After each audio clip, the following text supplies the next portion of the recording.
तो जैसा कि पिछले एपिसोड में हमने देखा था, वांगलिंग यहाँ पर जानबाई को मार चुका था और इवन अब इसकी बॉडी भी नहीं बचती है। और वांगलिंग इसका जो बैग ऑफ होल्डिंग था उसे रख लेता है। उसमें अगर था भी तो बस इंसेक्ट्स थे। अब वांगलिंग अचानक से गायब होता है और ली मुआन के सामने प्रकट होता है। ये काफ़ी एक्साइटेड था, पर ली मुआन की तरफ जब देखता है तो वो ब्लड वोमिट करने लगती है और ऐसा ज़मीन पे गिरने लगती है। ये तुरंत ही इसे हक करता है और इसका एक्सप्रेशन बदल जाता है और गुस्से में कहता है, लियू फे सॉन्ग किंग, सेक्ट को सील कर दो। कोई बाहर नहीं जाना चाहिए जब तक कि मैं बाहर ना हूँ। और ये तुरंत ही ली मुआन को लेकर के इसके कमरे में चला जाता है। लोग यहाँ पर एक्साइटेड थे कि वांगलिंग आ चुका था, क्लाउड स्काई सेट बच जाता है। लेकिन अब एक डर भी था क्योंकि वांगलिंग आ भी चुका था। वांगलिंग इस दौरान ली मुआन को देखता है जो कि डेथली ऑरा से घिरी हुई थी। समय बीतता है, 3 दिन बीत जाते हैं और वांगलिंग लगातार अपनी ओरा इसे प्रोवाइड कर रहा था। फाइनली मुआन के चेहरे पर हल्की हल्की रौनक आ जाती है और वांगलिंग इससे कहता है, टेंशन मत लो, जैसे तुम रिकवर कर जाओगी मैं तुम्हारी मदद करूंगा नासेंट सोल स्टेज में जाने पे। मुआन स्माइल करती है और पूछती है, या फिर से जाने वाले हो क्या? वांगलिंग सीधा बोलता है, अभी तो कहीं नहीं। और वांगलिंग के कहने पर फिलहाल ये सो जाती है, वांगलिंग के कंधे पर ही। इसके चेहरे पर एक अलग ही स्माइल था जो कि शायद 100 सालों में नहीं आया होगा। अब इसे फिलहाल ये बेड पे लिटा देता है और बाहर निकलता है और उसके बाद इनसे पूछताछ करना शुरू करता है कि वानेर की बॉडी ऐसे कैसे हो गई। अब सॉन्किंग वगैरह बताते हैं, ल्यूफे वगैरह, कि 100 सालों में उन्होंने 3 बार ब्रेक थ्रू करने की कोशिश की थी और तीनों बार नाकामयाब हुई। और जो ल्यूफे था अब तो वो एकदम वांगलिंग का चेला जैसा बन जाता है क्योंकि उसे उम्मीद थी कि वांगलिंग की मदद से ये भी सोल फॉर्मेशन लेवल पे जा सकता है। और इसे पता चलता है कि वानेर पर पेल्स भी काम नहीं करते। और वांगलिंग गेस कर चुका था कि ये जो लड़की है यानी कि वानेर, इसका समय काफ़ी करीब है ऊपर जाने का। फिलहाल इन लोगों को भी वांगलिंग भेज देता है, पर इन्हें एक चीज़ और कहता है कि शेंग न्यू के बारे में कोई भी रूमर्स बाहर नहीं जाना चाहिए। और जो बाकी डिसाइपल्स थे उन लोगों की मेमोरीज ये लोग उड़ा देते हैं फिलहाल वाले समय की। इधर समय बीतता है और 1 महीने निकल चुके थे। और इन 1 महीनों में लियू फे और सॉन्ग किंग फिलहाल क्लाउड स्काई सेट को मैनेज करते हैं। और अब अगले दिन वांगलिंग लीमुआन को लेकर के क्लाउड स्काई सेक्ट से निकल जाता है और इसको लियू फे और टीयान फॉलो करते हैं। ये दोनों अब क्लाउड स्काई सेक्ट में एल्डर्स वगैरह नहीं बनना चाहते थे, बल्कि वांगलिंग के साथ रह के फ्यूचर में और स्ट्रांग बनना चाहते थे। मुआन भी रास्ते में काफ़ी खुश थी। और फिलहाल ये एक बड़े से माउंटेन में पहुंच करके अपना नया एक आशियाना टाइप बनाने लगते हैं। अब वांगलिंग यहाँ पर अपना पगोड़ा भी निकालता है जो कि बस यिन एनर्जी के अंदर खोला जा सकता है, यानी जहाँ पर ठंड ज़्यादा हो। अब वांगलिंग जैसे इसे एक्टिवेट करता है, जो जाओइस सीनियर थे उनका एसेंडेंट डोमेन इस एरिया को कवर कर लेता है। अब इस चीज़ को देखकर लूफे और टीयान भी हैरान थे और एक प्रेशर फील करते हैं। पर वांगलिंग इस दौरान हैंड साइन मूव करता है और ये प्रेशर रिजॉल्व हो जाता है। मुआन भी पूछती है ये क्या है, मतलब पगोड़ा को देख करके। अब पगोड़ा के अंदर वो जो एंसेस्टर थे जाओई की वाइफ भी थी, तो वांगलिंग पूरी स्टोरी ही बता देता है। मुआन थी थोड़ी इमोशनल लड़की, तो वो पूछती है कि सीनियर जाओई का क्या हुआ होगा, वो तो डालुओ सेक्ट में चले गए ना आपके हिसाब से। अब वांगलिंग भी से बताता है जो भी हो ये उनका ही डिसीजन था। और यहीं पर ये एक छोटा सा मतलब पत्थर वगैरह घेर करके नया घर बनाते हैं। और ली मुआन काफ़ी खुश थी और उसी नज़र से देखती थी जैसा कि जाओई ने टिंगेर की तरफ देखते थे। फिलहाल ली मुआन जाके अंदर सो जाती है और लियूफे और टियान बाहर में कल्टीवेट कर रहे थे। और वांगलिंग जैसे ही बाहर आता है ये दोनों इसे सेक्ट मास्टर कह के बुलाते हैं। अब वांगलिंग इनसे बात करता है कि तुम दोनों नास एंड सोल के लेट फेज पे कब से हो। अब लूफे बताता है कि इसको तो 143 साल हो चुके हैं और टियान बताता है कि 172 साल। अब वांगलिंग इनको स्कैन करता है और कहता है तुम लोग गलत रास्ते पे आ चुके हो। अब लूफे बताता है और टियान भी कि हमारे चू कंट्री में कोई भी सोल फॉर्मेशन लेवल पे जा ही नहीं पाया। हमने मैसेंजर से भी पूछने की कोशिश की लेकिन कुछ फ़ायदा नहीं हुआ। अब वांगलिंग इन्हें समझाता है कि जो भी सोल फॉर्मेशन लेवल पे जाता है उसकी अपनी समझ होनी चाहिए। हेवेंस काफ़ी रूथलेस है और सोल फॉर्मेशन में तुम हेवेंस को ही समझने की कोशिश करते हो और तुम्हारे अंदर एक इमोशन भी होना चाहिए। और वांगलिंग इन्हें बोलता है कि पगोड़ा से 50 किलोमीटर की दूरी पर जाके कल्टीवेट करो और जब तुम इतने काबिल हो जाओ कि पगोड़ा के 1500 मीटर के रेंज में आ पाओ तो वापस आना। और बस अपने पावर से यहाँ पर तो मैं प्रेशर को रिलीज कर रहा हूँ तब तुम खड़े हो। अब इनमें से एक बंदा ईस्ट की तरफ जाता है और दूसरा साउथ की तरफ, मतलब दोनों 50 किलोमीटर की दूरी पे ही थे। अब इनके जाने के बाद वांगलिंग जो था, जो जाओई सीनियर का डोमेन था, उसे फिर से एक्टिवेट कर देता है और 50 किलोमीटर एरिया को घेर लेता है। समय बीतते जाता है। वांगलिंग अब हर दिन लिमुआन को एनर्जी प्रोवाइड करता था और उसकी बॉडी मतलब बूढ़ी हो रही थी लिमुआन की। और ये मन ही मन कहता है तुम मर नहीं सकती। मुआन इस दौरान एक ब्यूटीफुल स्माइल दे देती थी। अब वांगलिंग इस दौरान कुछ पिल्स रेसिपीज निकालता है जो कि रैंक 5 की थी, कि मैं तो ये भूल ही गया था तुम्हें देना। इस दौरान ली मुआन इससे पूछते कि तुम्हारा नाम शेंग लियू क्यों हो गया। अब वांग ने 100 साल पहले जब ये ली मुआन से बिछड़ा था तो पूरी स्टोरीज बताता है, और ये भी बताता है कि इसे कुछ और साल लगेंगे, ये सोल फॉर्मेशन के मिड फेज में पहुंच जाएगा।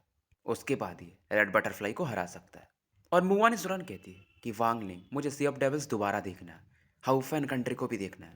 अब वांगलिंग इसे बताता है कि जो ट्रेजर रिफाइनिंग पवेलियन है वो रैंक 6 का एक पिल ऑक्शन करने वाले हैं, तो हम चलेंगे वहाँ पे। मुआन काफ़ी खुश थी। मुआन फिलहाल रात हो जाता है, सो जाती है, और वांगलिंग बाहर आके चंद्रमा को देख रहा था और इसे गुस्सा आ रहा था कि कैसे भी करके मुझे वानेर को नासेंट सोल लेवल पे ले ही जाना पड़ेगा, तभी इसकी उम्र बढ़ सकती है। लेकिन इसकी बॉडी भी काफ़ी वीक हो चुकी है, तो क्या ये नासेंट सोल पे पहुंच पाएगी। और इसे लगता है शायद वो रैंक 6 का पिल इसकी कुछ मदद कर सकता है इसकी बॉडी को रिकवर होने में। अब वांगलिंग फिलहाल उस बीस्ट को निकालता है, यानी थंडर टोड को, जो कि काफ़ी कमज़ोर था, सांसें भी उसकी बहुत कम थी, बहुत ज़्यादा वीक था। और फिलहाल इस टोड को ये अपनी स्पिरिचुअल एनर्जी खिलाते रहता है और कुछ पिल्स भी खिलाता है।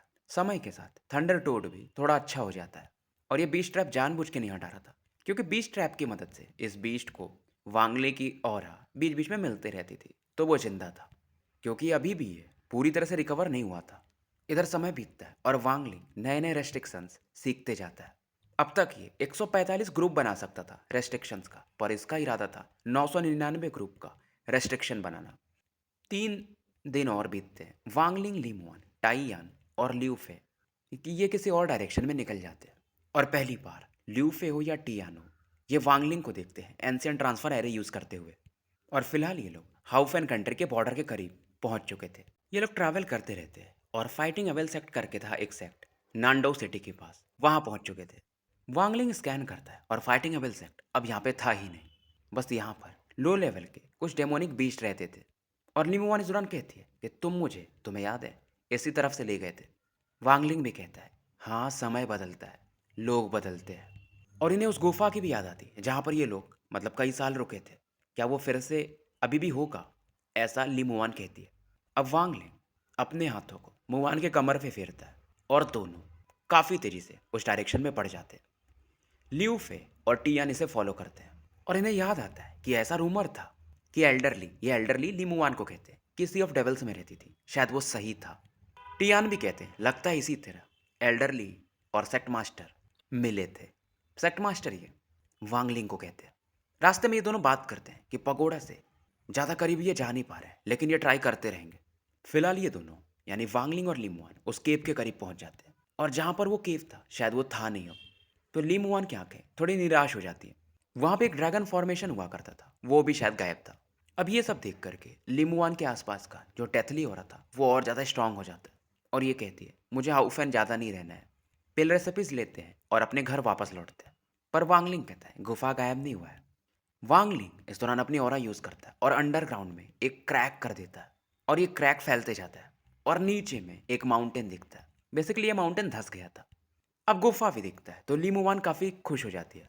अब इतनी खुश थी कि वो पुरानी बातें वांगलिंग से फिर से साझा करने लगती है कि मैं यहीं पे तुम्हारा 3 साल वेट की थी, तुम तो कमरे से बाहर भी नहीं आते थे, और एक बार तो तुम बाहर गए भी तो एक ड्रैगन लेके आए थे।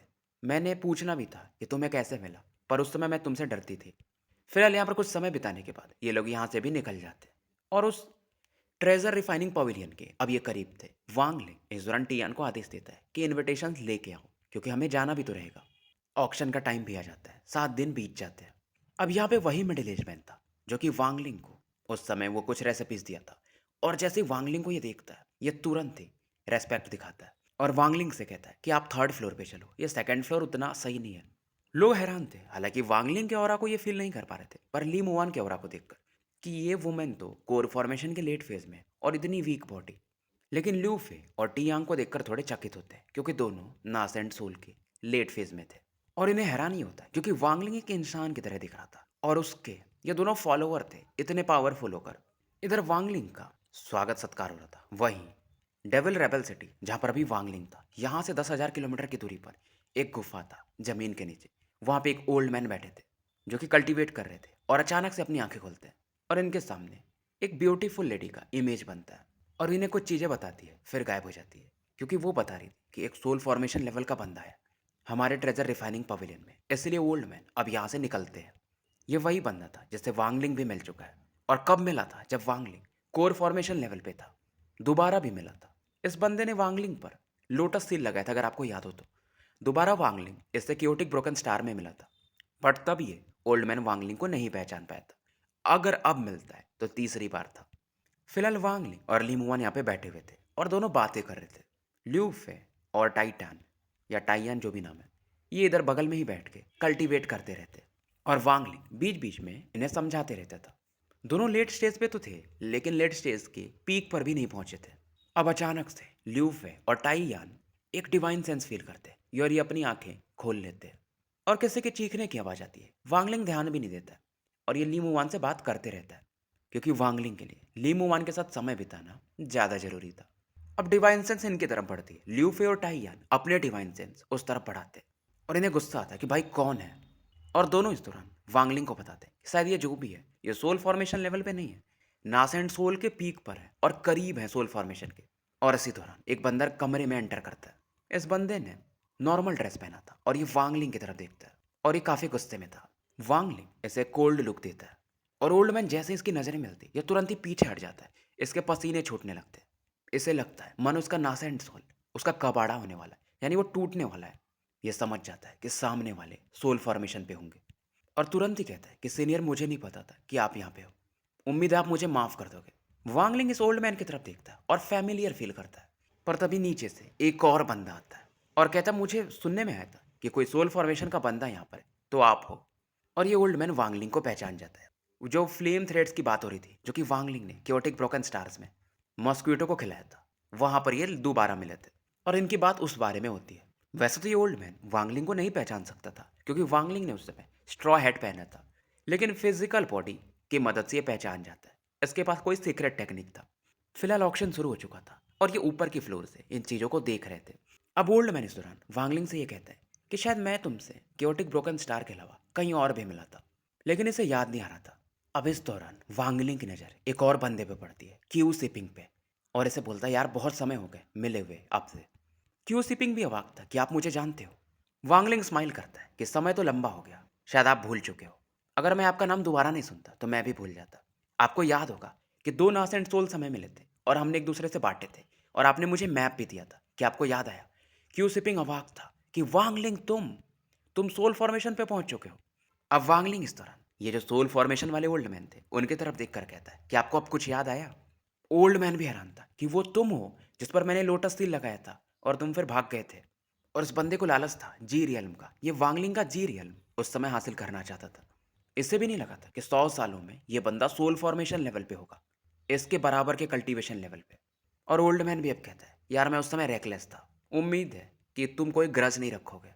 अब फिलहाल ये टॉपिक बदल देता है और कहता है कि तुम किस ट्रेजर के लिए आए हो। वांगलिंग भी अब इन्हें बहुत सी चीज़ें बताता है।